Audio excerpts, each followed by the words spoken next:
Opposition et régime syrien se rejettent la responsabilité de l'échec du premier round de négociations à Genève. L'émissaire international Lakhdar Brahimi a préféré parler d'un début très modeste.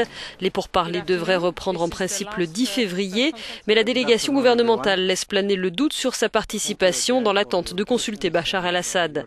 Après une semaine de dialogue, chacun a campé sur ses positions, le régime refusant de discuter d'une transition politique réclamée par l'opposition. Nous ne sommes pas parvenus à des résultats tangibles pendant cette semaine de dialogue, a dit le ministre syrien des Affaires étrangères, et cela pour deux raisons.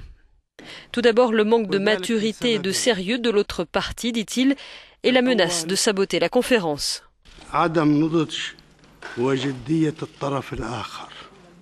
Du côté de l'opposition, le porte-parole de la coalition nationale syrienne a estimé que le régime ne voulait clairement pas de solution politique.